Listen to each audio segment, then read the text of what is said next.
चलिए आज आपको फैशन के एक ऐसे एस्पेक्ट से रूबरू कराती हूँ जो सिर्फ लुक्स या ग्लैमर या एस्थेटिक्स को नहीं दर्शाती है।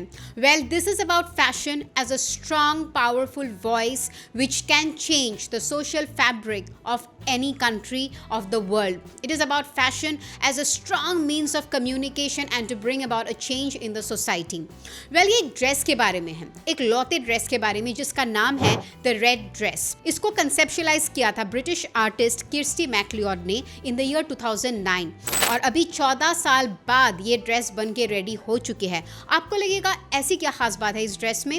वेल, 2009 से 2023 तक लगा इस ड्रेस को बनने में, हेंस 14 ईयर्स। और खासियत ये है कि इस ड्रेस के 87 पीसेस है जिसने अलग अलग कंट्रीज में ट्रैवल किया है सोलली, और अलग अलग कंट्रीज में इसलिए ट्रैवल किया है ताकि उन सारे कंट्रीज में जो भी एम्ब्रॉयडरर्स हैं वो अपनी एम्ब्रॉयडरी करे उन सब पैटर्न्स में, और फिर इसको इकट्ठा करके एक ड्रेस बनाया गया।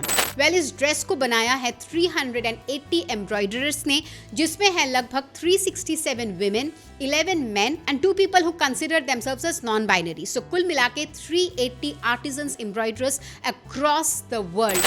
And this is a very unique concept. Well, इस प्रोजेक्ट को बहुत सारे बड़े बड़े government and non government organisations ने फंड किया है, क्राउड फंडिंग हुई है इसकी, प्राइवेट डोनेशंस हुआ है to support both creatively and the logistics aspect of the project under the guidance of Kirsty MacLeod, of course.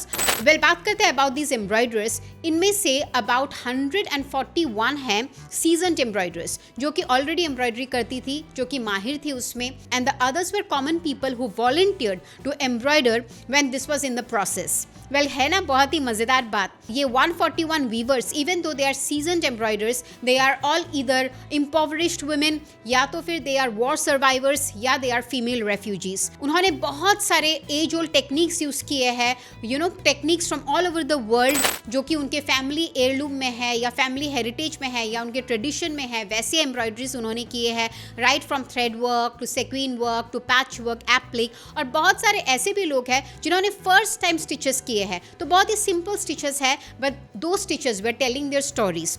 Almost 6.8 kg का ये ड्रेस बन चुका है। It is like a 2-piece dress made in burgundy dupi on silk fabric. It has this very fitted jacket on top जहाँ पे एक accentuated waist है, एक dramatized waist है, cinched waist है, and it also has a beautiful neckline जो थोड़ा close है, shoulders में भी padding है, and then it has this skirt which is almost like floor sweeping length. और अलग अलग तरीके के आपको embroideries दिखेंगे in the entire garment. Well, अभी के लिए it is there in exhibit at the Knots That Bind exhibition that is happening at Hampi Art Labs in Hampi, Karnataka as a part of the JSW Foundation's exhibition, और बहुत सारे interesting curation उसके साथ भी है। It is there till tomorrow, that is 20th of November.